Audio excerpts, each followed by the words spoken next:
About to leave, already packing. Come with me, I'm not really asking. We'll get away to a place where we don't know. About to see the world in action, what we can be, life with no distractions. We'll get away, this is what we waited for. Take my hand, we'll make it somehow. We can't miss out. I'm done living life with the lights out. Die with my own doubts. Be free with me.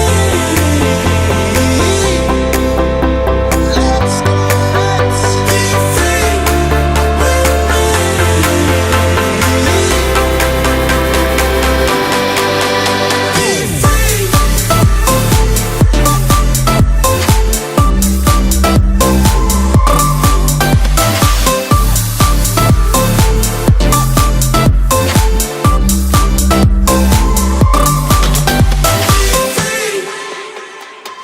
Not looking back, eyes on the freeway, Bonnie and Clyde, a classic cliche. We're on the run, this is what we waited for. Take my hand, we'll make it somehow. We can't miss out. I'm done living life with the lights out. Die with my own doubts. Be free.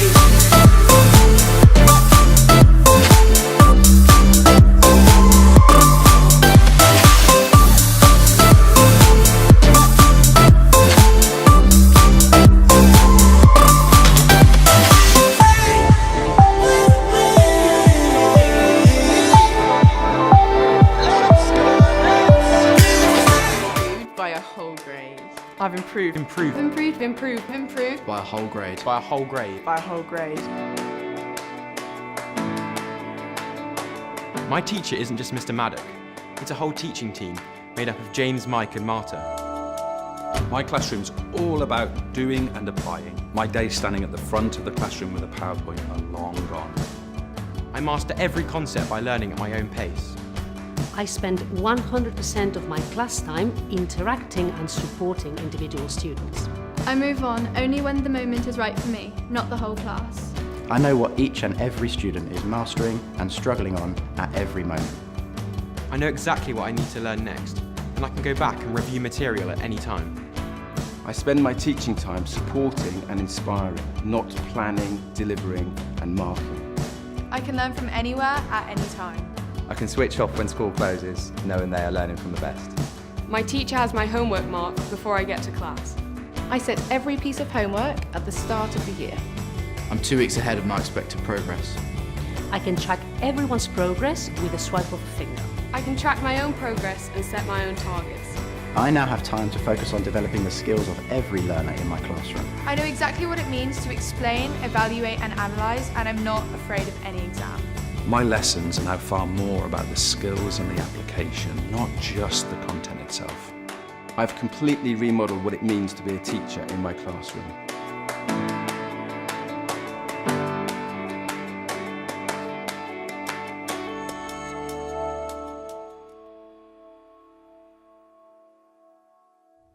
Okay, I don't seem to have any sound, Martin. Have you got sound? I don't have sound in my headphones for some reason. I think the problem is with the headphones. Sorry? I think the problem is with the I think headphones. the problem is with the headphones. Yeah. So I'm going to abandon them. So there you go.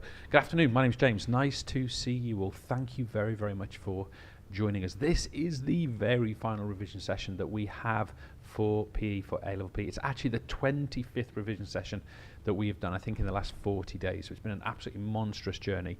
This one, though, is important. We need to switch on and we need to be focused on this because it's absolutely a fundamental skill of the biomechanics unit of the A-Level course. We're going to look here at vector drawing, specifically at vertical and horizontal forces. We are not going to look at perpendicular vector resolution.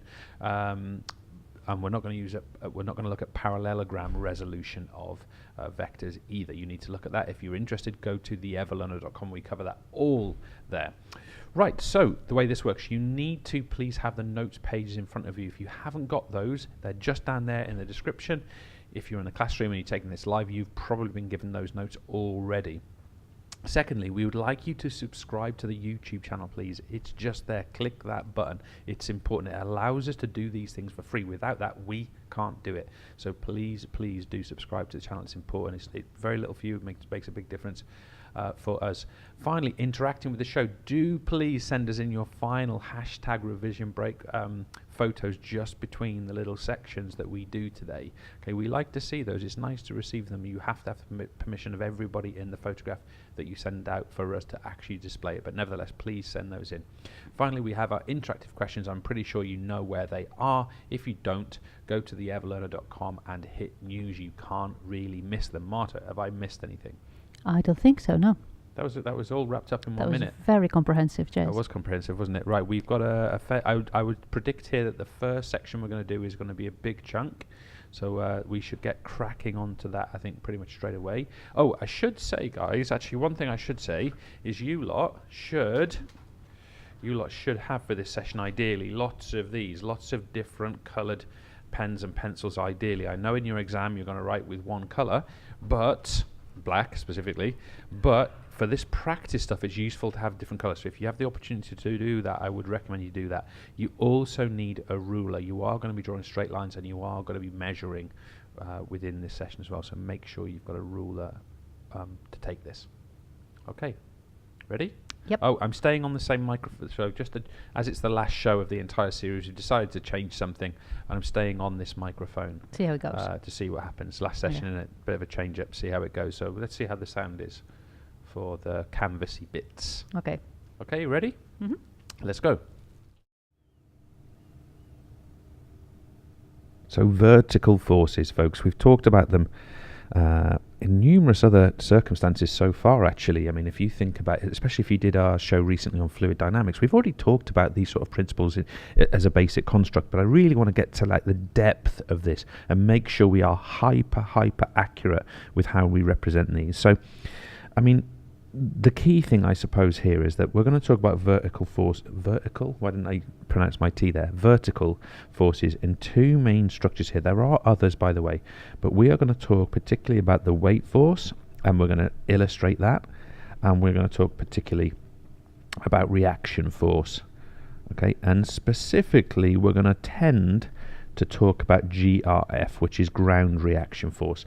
And then what we really want to be able to do, we want to be able to illustrate those on a range of on a range of different free body diagrams. But importantly, we want to look at the relationship between these and what that tells us about the movement which is being displayed in the image. So I always think we have got three basic rules to follow, okay? And that is whenever we represent our forces, whether vertical or horizontal, or indeed we may have vector resolution within our drawing as well. But whenever we draw, we want to make sure and tick these off every time, especially early on when you go through this process, that your point of application of your vector or your arrow is correct, that the magnitude of your vector or your arrow is correct. Now, magnitude of a vector is represented by the length of that vector, more of which in a second.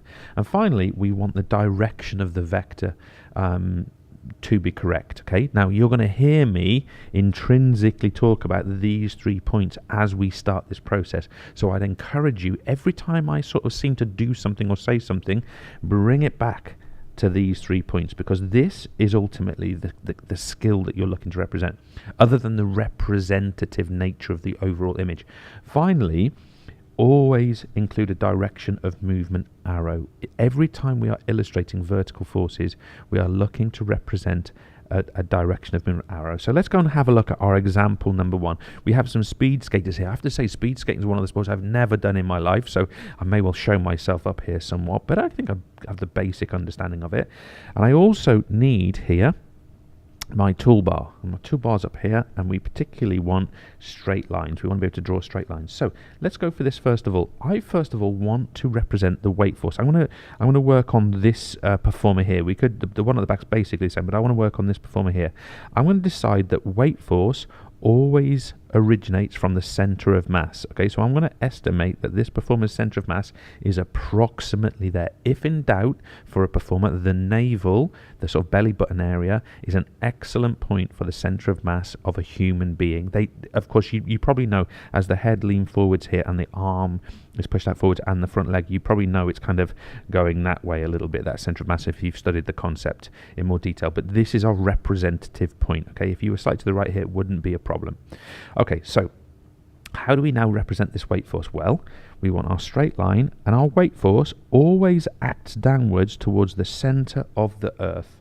Okay, so there is my weight force vector. I must make it an arrowhead, and I must label it. There's my weight force. Let me choose a different color. Let me choose red here. There's our weight force there. Okay, so I've got my arrow down. Now, what have I done there? I've got my point of application correct from the center of mass. The magnitude of my vector is down approximately to the level of the floor, in this case the ice. That is correct. Just a little technique here. If you're doing the weight of a human being, sort of a broadly accepted kind of biomechanical principle is it goes down to approximately the floor, very rarely beyond the floor unless they're carrying an extra weight. And finally, the direction of the vector towards the center of the earth, towards the center of the earth. Now, we also want to look then, and by the way, I haven't put my direction of movement arrow, and you might say, well, James, there is no direction of movement because this performer is not moving. They're stationary, they're in the ready position. Well, that's true, which is exactly why up here we write no movement. I'll show you an alternative to that in a second. So no movement is an example of a direction of movement arrow because there is no arrow to draw. Okay, so no movement. Now what we want to represent now is the reaction force. We know that from Newton's second law, every action every force, we could say, every action has an equal and opposite reaction. So if weight force is applying downwards with this length, this magnitude, we must have a reaction force which is equal in length and opposite in direction. Okay. Now, what we're interested in here, of course, is the point of contact, which is the point of application, the point of contact between the performer and the floor, in this case the ice. So we've got 2 points of contact. We have one here, and we have one approximately here. Now, we now want to draw our reaction force vectors. Now, your first instinct might be, well, make it the same height as the weight force. So you might do something like that, and you might do something like that. Okay, and you might end up kind of illustrating these in that way and writing something like ground reaction force. Now the problem with that is that we don't have equally opposing forces. Would you agree? Would you agree that the ground reaction force as a sum of the ground reaction force is greater than the weight force? So what we want to do in reality, let me just skip back a bit. So what we want to do in reality is we want to do it like this. Now you, in your exam, are going to measure these exactly. I'm just going to estimate mine. We're going to have one there, and we're going to have one there. Okay, and the reason we're doing that is that now my 2 ground reaction force vectors combined equal the weight vector. Would you agree with me? So the 2 ground reaction force vectors equal the weight vector. So in other words, if we take that plus that plus where am I? That big green arrow down, we get an answer of 0. More of which in a second. We get an answer of 0 because these all oppose each other. Now, if you want to get really, really technical, you could say to me, well, James, I think there's more weight on the front foot, so I'm going to make that one slightly longer and the back foot slightly shorter. Fine.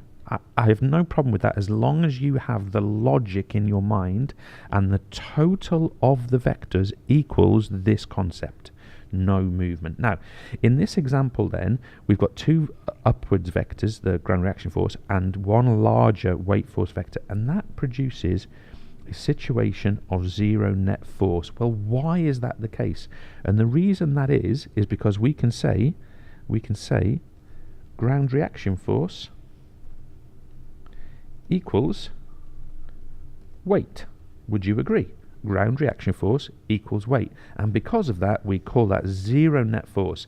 Now 0 net force is synonymous with the concept of inertia. So with inertia we have 2 possibilities. either the performer could be completely still, and that's what we've got here, or they could be in a state of constant velocity, more of which in a second. Okay, so it's one of those two things has to be the case if ground reaction force and weight force are equal. And of course, we're talking about constant velocity. How?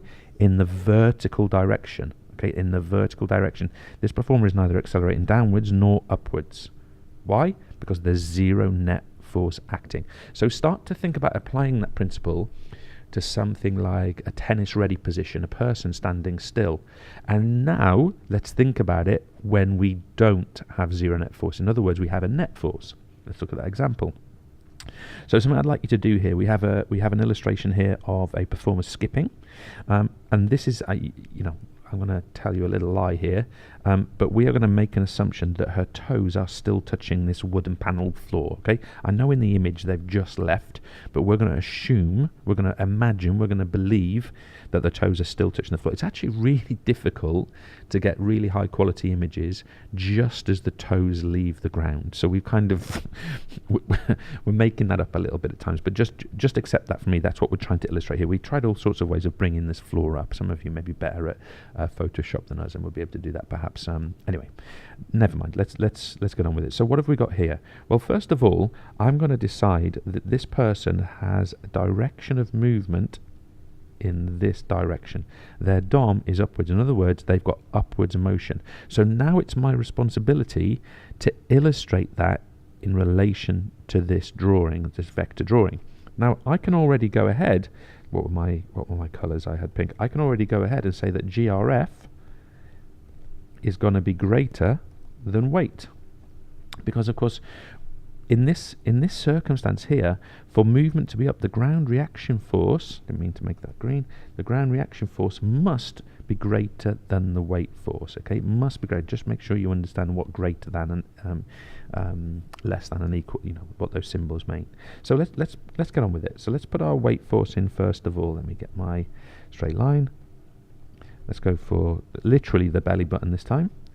Now let's go for a weight force vector. Again, just about down to the ground, just shy of the ground. There's our vector, and we're going to call that weight. And my green is not of sufficient strength. Let me just make that a darker colour. In fact, I'm going to go over this with something different. Let's try something different. Let's use orange. Going to end up looking a bit ugly. This, I'm afraid. May not be any better, to be perfectly honest. And there's my. What am I doing? That's a W, apparently. You're going to do. You can see how being neat in your exam is important, right? Because if an examiner looked at my pathetic attempts there, they might just think, what? So obviously you guys need to be nice and clinical when you do this. So again, my performer is taken off with both feet. So I'm interested in this because we're gonna say that. Let me try a blue. So we're gonna make this and this the contact point with the ground, okay, the points of the toes and the ground itself. And of course now what we're trying to represent is a greater ground reaction force than we have a weight force. Now they're both supposed to be completely vertical. Again, you will make sure that is the case in your exam, but would you agree with me that the combination of this plus this is greater than this? Okay, so in other words, we've got the ground reaction force is greater than the weight force, and as a result of that we get this direction of movement up. And of course we can even look at Newton's second law, again think back to our session on Newton's laws, and we can say the greater the ground reaction force, in other words the greater the force, the greater the acceleration. So in other words, the greater the ground reaction force, the longer these blue arrows are, Newton's second law tells us that acceleration will be proportionate to the force acting in the direction of that force. So on that basis, that F equals ma, on that basis, the greater the ground reaction force, the greater the upwards acceleration, and the greater the vertical distance travelled. Okay, which, by the way, you could simply say, push harder, jump with more force, and you'll get higher. I don't think that's going to surprise anybody, is it? Okay, so that's the principle we're looking to be able to illustrate. But can you agree with me that by illustrating this way, we have shown that the direction of movement of this performer is upwards? Now, I often get a question at this point, which is, well, James, don't all forces have to be equal? And the answer to that is yes. We're making an assumption here of a third force, and it's what we'd call an action force. Now, we're not going to illustrate this on here. We've actually got an action force, which is acting downwards here. Now, if you were to take those red action forces and the blue ground reaction force, you'd actually find it would equal the weight force. But of course, this performer can push harder to get a greater ground reaction force. Remember, the ground reaction force is going to be a combination of both the reaction of the weight force and the action force. Okay, so have a think about that.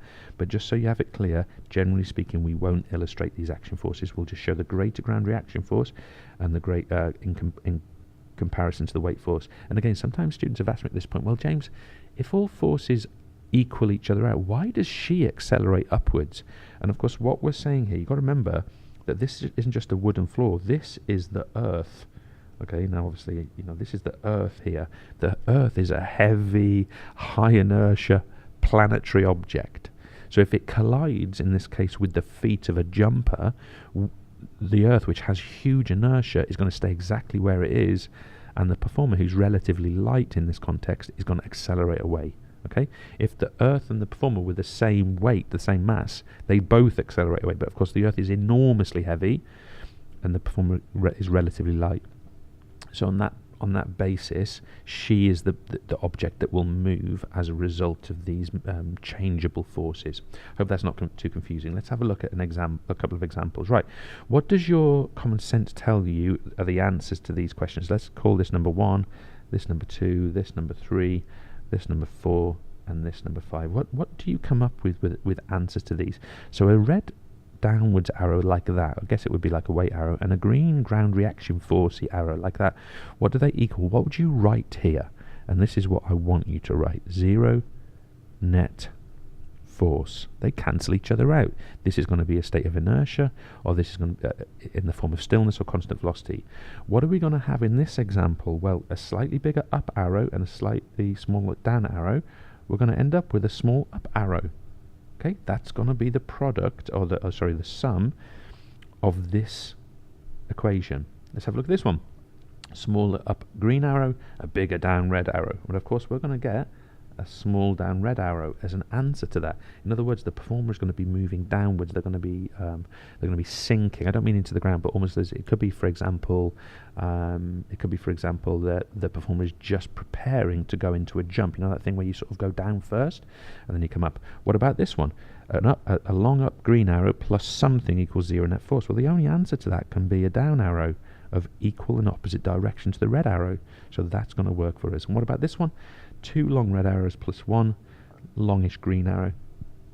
It's going to give us the same answer as the previous example. We're going to get 1 longish down arrow. So effectively, this one and this one cancel each other out, right? Leaving us 1. Okay, so that's the logic we'd like you guys to kind of grasp and to be able to apply as fluently as possible, please. Let's look at a question. So, illustrate all the vertical forces acting on a high jump at the point of takeoff. And again, we took a long time to try and find this photograph. This is Blanca Vlasic, really high quality long jump. I think she may have retired now, but very close to. But magnificent high jumper. Now, how would we illustrate this? Notice we are only interested in the vertical forces. So we are not looking at the diagonal action force. We are not looking at the friction horizontal forces. We are looking at the vertical forces. So what do I want to do? Well, let's get our basics in place. Let's do it really neatly here. What's my direction of movement? Well, even though I can't live with that. What's my direction of movement? My direction of movement is up.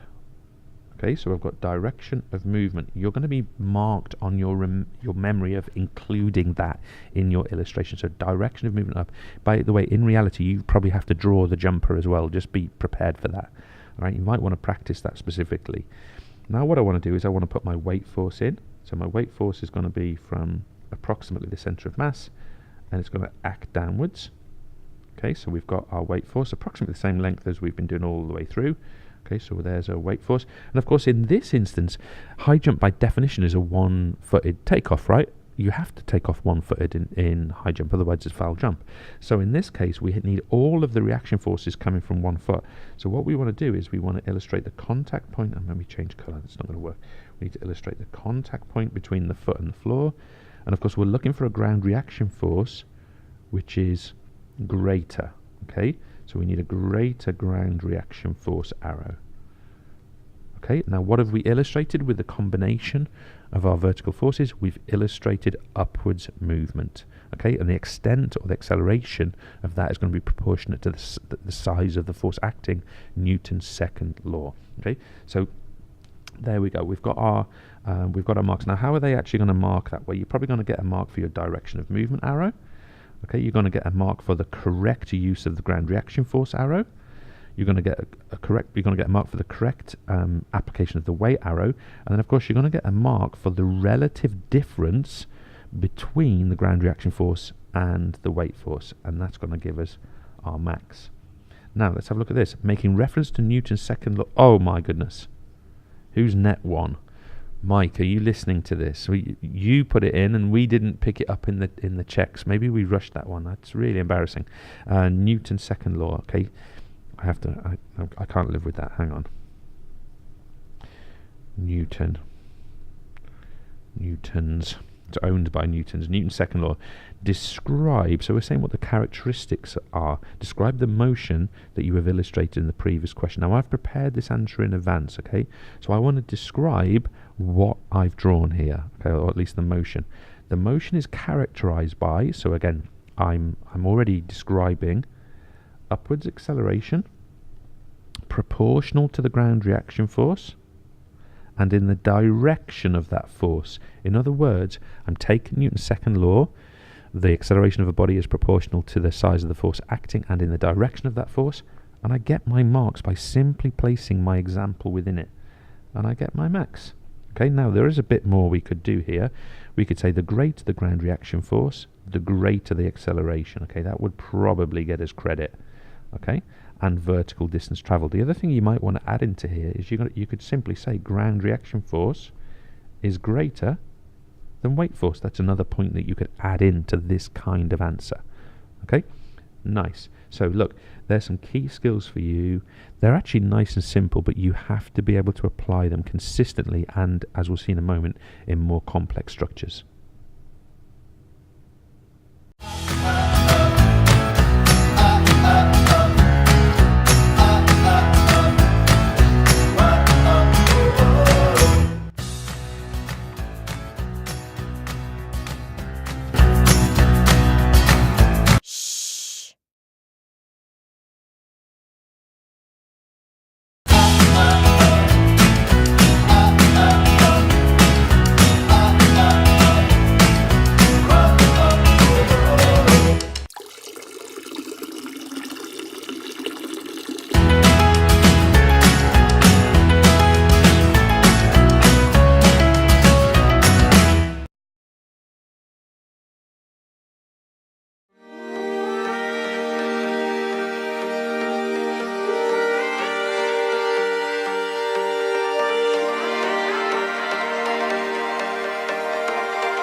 Okay. So I have headphone sound again. That's good. Yeah. Questions? Right. First question, James. Can you explain the concept of inertia again? Is it still or moving? Okay, it's both. So inertia is reluctance to change state. So inertia relates to a still object and a moving object. So an object that is still has inertia, and its inertia is its reluctance to move. An object which is moving with constant velocity has inertia, and the inertia is the reluctance of the body to change from that state of constant velocity. And that's what we mean by inertia.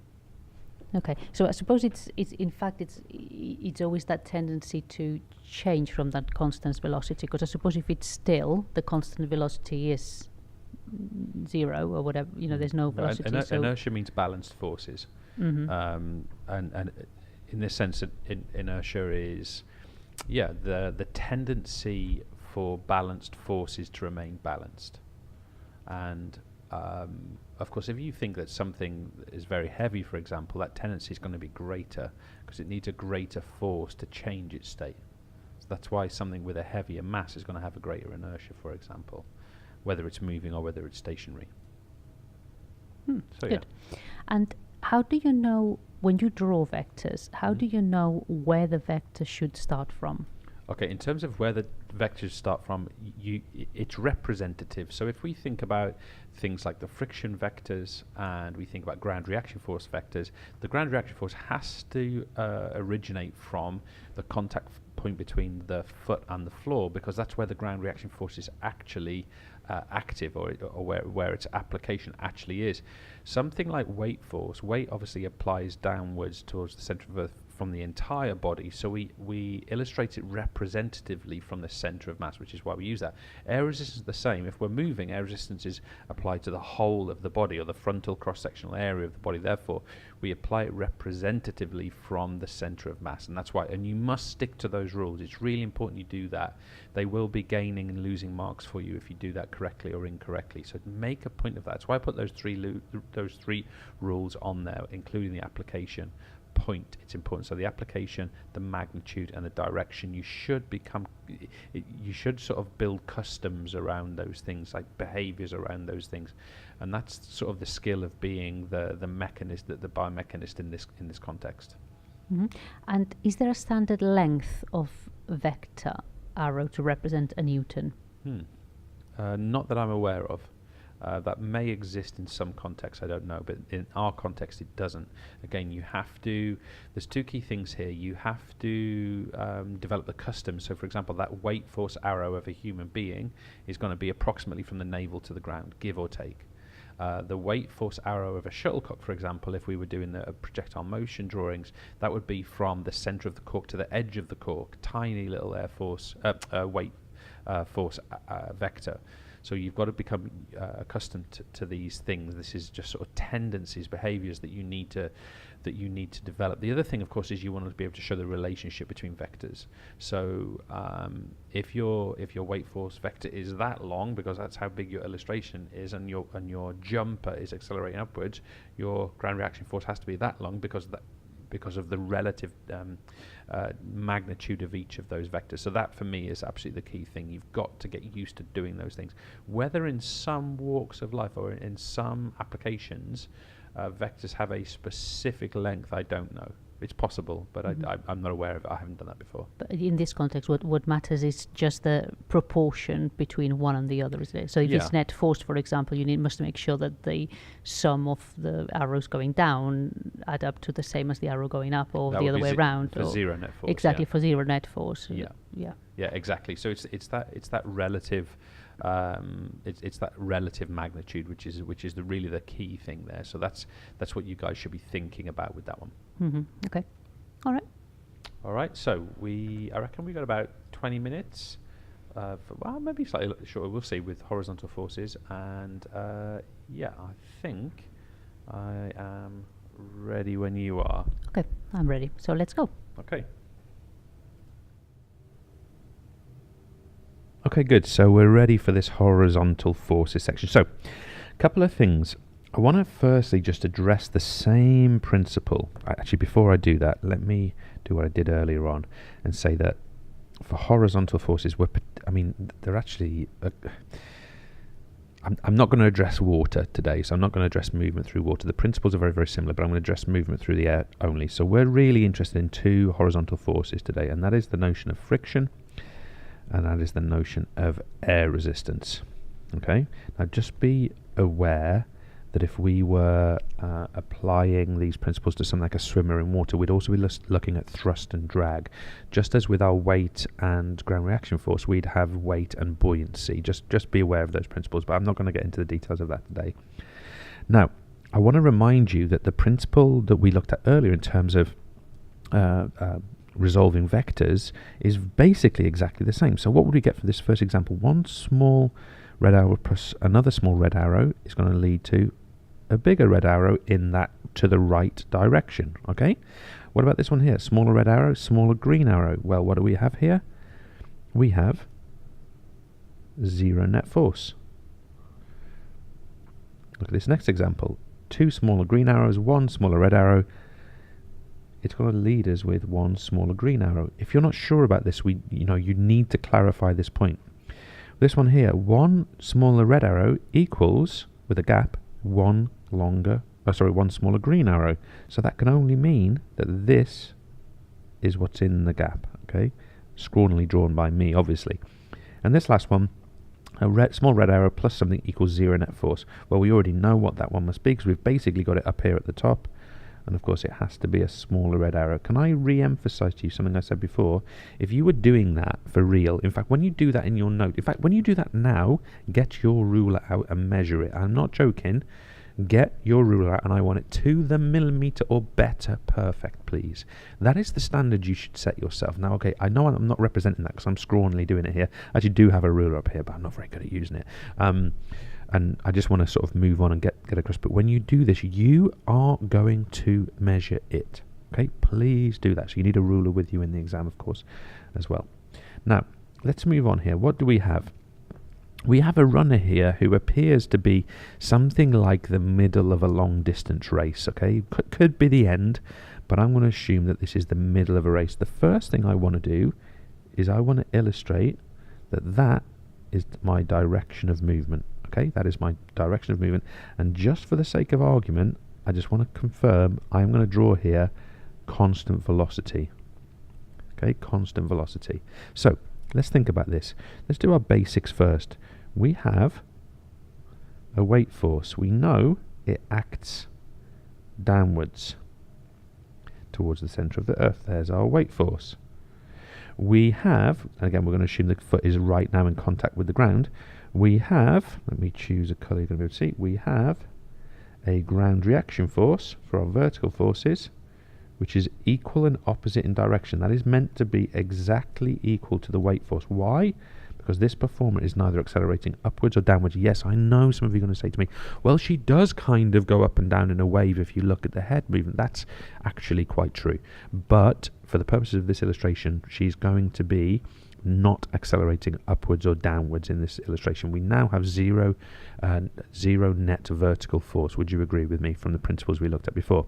Now this is where it gets interesting. She's moving reasonably quickly, not very, very fast, because it's, she's some kind of long distance runner. It's not a hyper fast movement, and human beings ultimately don't move fast in comparison to really fast moving objects in sport like shuttlecocks, for example. And we want to illustrate that air resistance. Now a key thing, think about the point of application point I made earlier. Air resistance acts on the entire body, or at least its frontal cross-sectional area. So we have to illustrate it illustratively. Okay, and we do that by doing it from the center of mass. Now I'm going to say that she's got that kind of air resistance. Okay? Air resistance. And I'm going to illustrate that with AR, air resistance. Okay, so we've got this degree of air resistance, or you could call it drag in water, for example. Sometimes we even call air resistance drag. Now what I want to do, remembering that we're trying to illustrate a state of inertia, is ask you then, where would you illustrate the friction arrow, and in which direction and which length? Those three principles. From where, in which direction, and to what magnitude. I'm just going to pause for 5 seconds, or at least not say anything for 5 seconds. I might even scratch my nose to treat myself. You guys have got 5 seconds to put it in.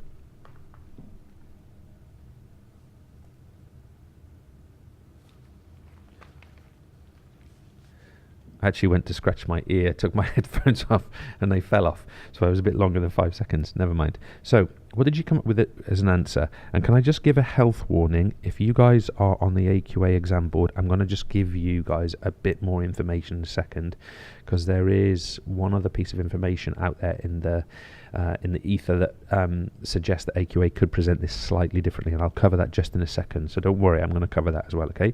So the key thing with friction, guys. The key thing with friction that I would tell you is that it's what we'd call the anti-slipping force. The anti-slipping force. Now, the way it works is that whatever direction between the two contact points, the two surfaces, whichever direction the performer has a tendency to slip in, friction will oppose that force.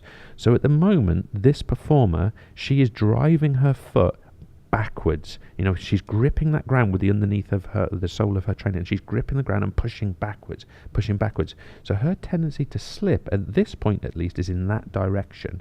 Okay, would you agree with me? She's pushing in this direction. So the tendency for her to imagine her slipping as if it was ice, for example, her foot would potentially slip in that direction. So therefore, we would always have the contact point as the origin. We now have a friction force arrow, which is illustrated like this. Okay, friction force arrow, which is illustrated like this. Now, what I would like to quickly say to you is that in my illustration, weight equals ground reaction force. So we've got zero net force there. And we've got air resistance equals friction in terms of their magnitude. They're opposite in direction in each case, of course. So what does that cause? It causes a state of inertia and constant velocity. But James, you said she's going in that direction. Well, yes, it's because the acceleration happened before this point. Okay, so now she's still moving in that direction in a state of constant linear momentum. If we look at the entire body, excuse me, and she's moving with constant velocity. It's like her race speed, I suppose. You know, if she was fatiguing at the end or doing a sprint finish, or she was going uphill and slowing down, for example, you know, we'd have the friction less in that case. Well, you've got to bear in mind the hill example is a slightly difficult one, because the weight would actually end up acting down towards the center of the earth in a different direction. Anyway, let's not get into that. But the point is, we have got this performer acting with constant velocity. Now, you AQA dudes out there, just one thing I want to state here: when this performer's foot first hits the ground, you can make an argument that so this is during the foot strike specifically, not in the drive phase, which is what we just looked at. You could make an argument that her foot could potentially slip in that direction. Okay, and we have one illustration from AQA which has shown that they have used friction as the anti-slipping force, and that it acts backwards in that direction.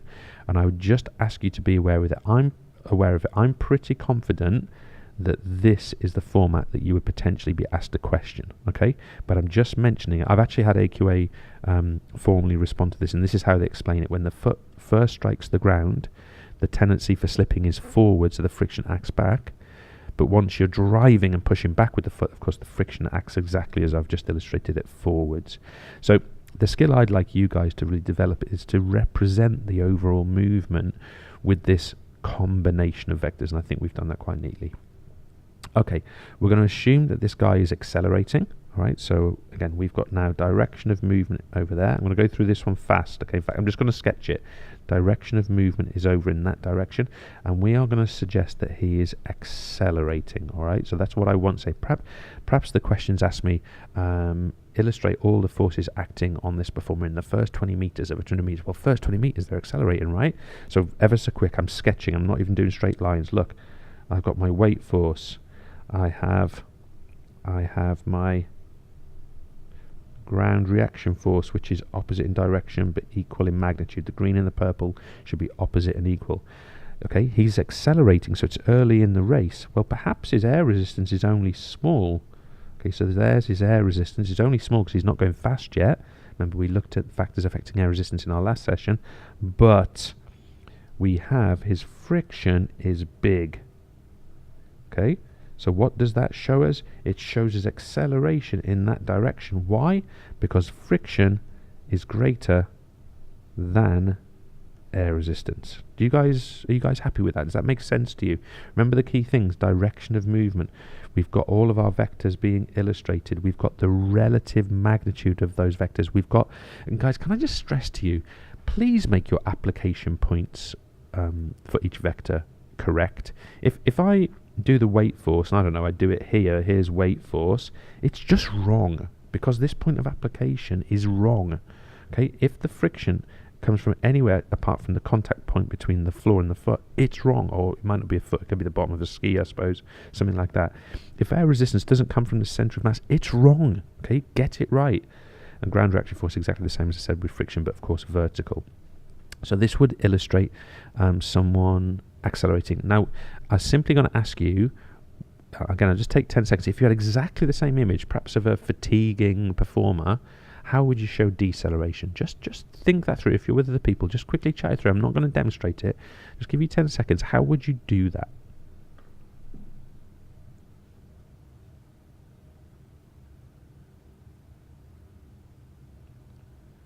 So I'm assuming you've kind of thought that through a little bit. And of course, the idea, if this was a decelerating body, you know, if we had decelerating,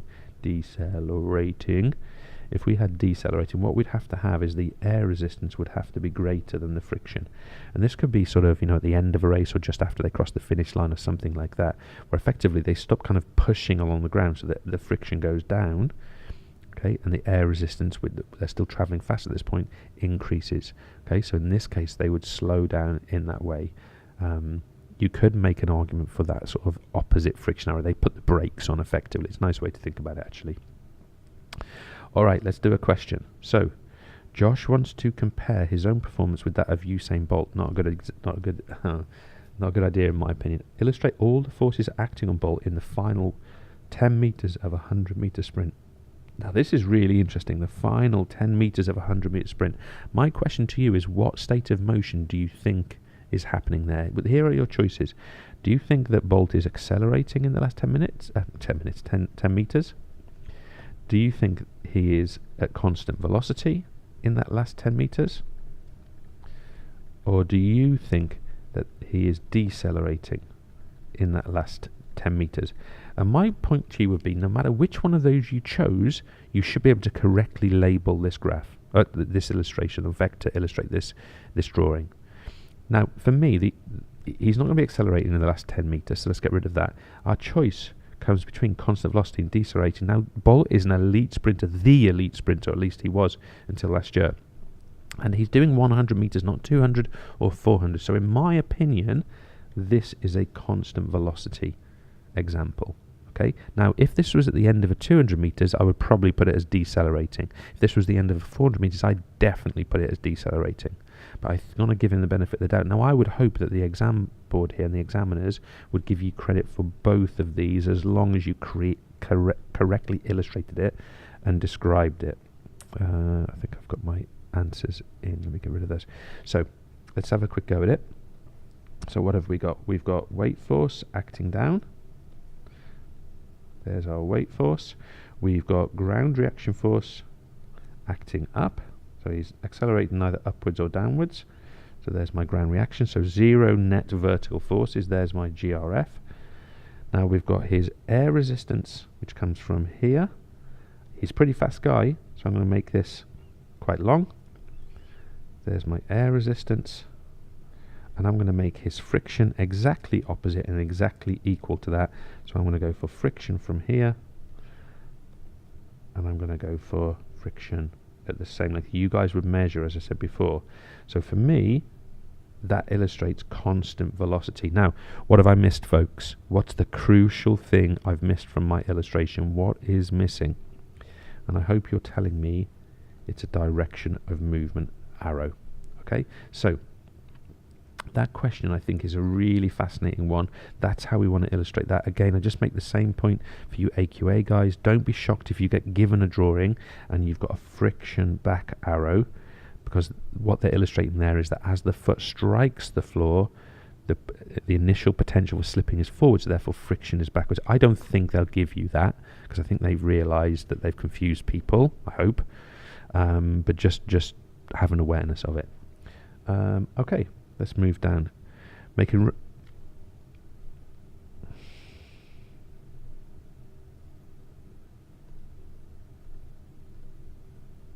Making reference to Newton's second law, describe the motion that you have illustrated in the previous section. So we've got exactly the same question as we had earlier for the vertical forces. Let's have a look. The athlete is in a state of constant velocity, so I'm justifying my zero net force, which is characterized by zero net force. Acting. Friction equals air resistance and weight equals ground reaction force. And that is basically my 3 marks for my max. This can also be considered to be terminal velocity. Terminal velocity means top speed, by the way. It's a nice term for you to learn. But I could go further with my answer and say an increase. So I'm saying what would happen if something changed. An increase in friction would cause an acceleration, and after the line, so after he's finished, a decrease of friction would cause deceleration. Okay, because of course air resistance would be greater than friction. So, but I've already got my max up there, and we've done well. I should have said, this one here, you probably find that this is a 3 to 4 mark question for the drawing itself. Okay, so what do we get? 1 for the direction of movement. We get 1 for the relationship between ground reaction force and air resistance. 1 for the relationship between friction and weight. And we get 1 extra one that the point of application was correct in all circumstances. And there's my max. Okay, so that's the skill we want you guys to develop. I am slightly worried about that AQA thing. Let's see what they put in. Let's see what they put in on that exam. A lot of people have been in touch with the exam board, so I'm assuming they've picked up on there's some concerns around that, and I'm sure you'll get a consistent question if this topic comes up. Okay.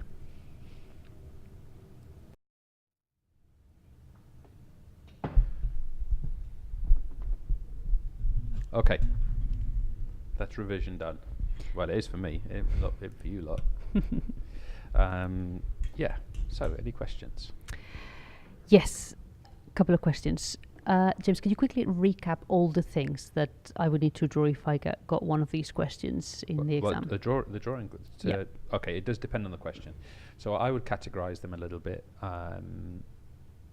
If you get the sort of the nature of the question that we looked at today, where you're looking at some kind of vertical or horizontal movement, or indeed stillness, obviously you need to make sure that you've got those primary vertical and horizontal forces featured, so those being horizontally friction air resistance, vertically weight force and reaction force, typically ground reaction force. There are exceptions.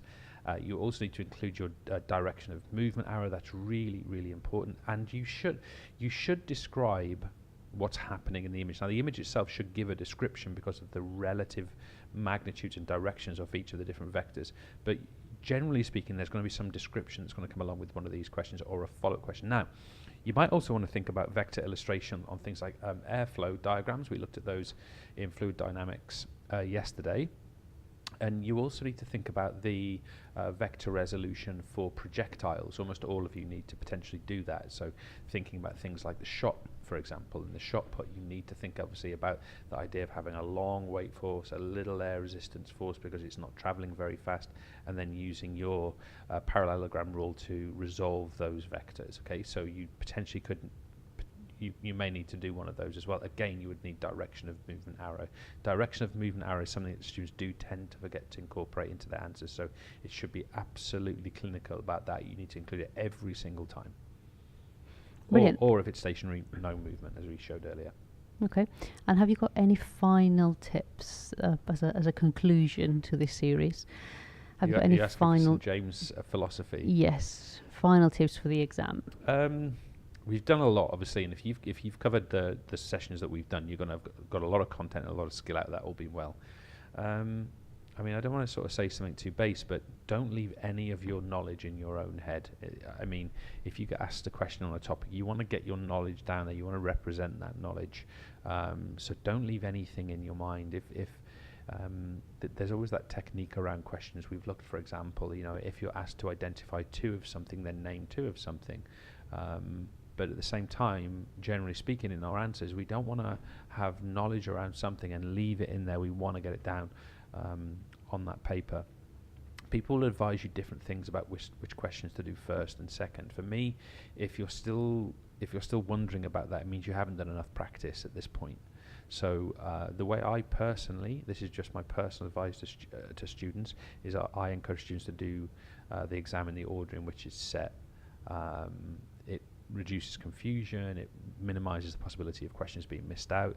The negative side of that, of course, is that you potentially don't maximise your time on something like the longer answer, the leveled questions. Some teachers would argue that you should do those things first.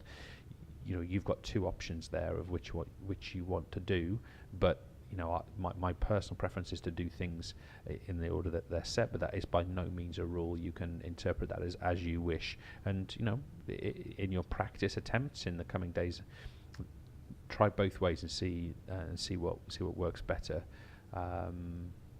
Works better for you. On the biomechanics side, make sure you take a ruler with you. Make sure you've got a ruler with you in there, and that you can draw straight lines. And also make sure that you have practiced the skill of drawing little sort of pin diagrams, stick diagrams, that kind of thing. It's actually an important skill to represent your ideas. So those would be some tips. Yeah, that would be my stuff. Okay. So yeah, Thank you. so that's PE, at least revision done for 2018. I'm going to celebrate this evening by working until about 7 o'clock. And then playing some very, very slow-paced five-side football at 9 o'clock. Mm-hmm. So that's my celebration. It's pretty emphatic. Sounds great. Yeah, sounds amazing. So, guys, if you good luck to you. I hope it goes well. I hope these things have been useful for you. We're going to build on our experiences and the learning that we've made from doing these live streams and these live sessions. It's fair to say that we've got some things right in terms of the structures, and some things that we're going to change, and some things we're going to learn from. But we've got some pretty good feedback from these sessions and things that we're going to do better going forward. So yeah, looking forward to that. Let me just turn my microphone up slightly. Looking forward to that, and we'll be back bigger and stronger from the new year, from the new academic year next year. Marta still has some Spanish revision to do next week, 2 sessions. Yes, Monday and Tuesday. Yes, just preparation for writing GCSE. GCSE Spanish writing. Probably not many of you on here are going to be interested in that, but we're still going on our revision. Again, subscribe to the YouTube channel. We thank you very much. We wish you the very, very best and utmost for your exams coming up. Look after yourselves and have a brilliant summer. Take care. The traditional classroom environment doesn't suit everyone. Students that don't fit this pace of learning begin to lose confidence. The problem is, the current learning model has holes in it. Luckily, the EverLearner.com is here to fill those holes. With the EverLearner Classroom, each student is given a chance to master each subject at their own pace. With thousands of video tutorials and tens of thousands of automated questions on the site, students can progress at their own individual pace. And because every interaction is tracked within the site, teachers can review students' progress and gain access to razor-sharp data. Teachers will have more time to engage with small groups and be better informed of where their time and support is needed. With the EverLearner, teachers can leave the traditional model behind and become facilitators, coaches, and inspirers. There's a reason we have over 100,000 registered students. To learn more, visit our website today.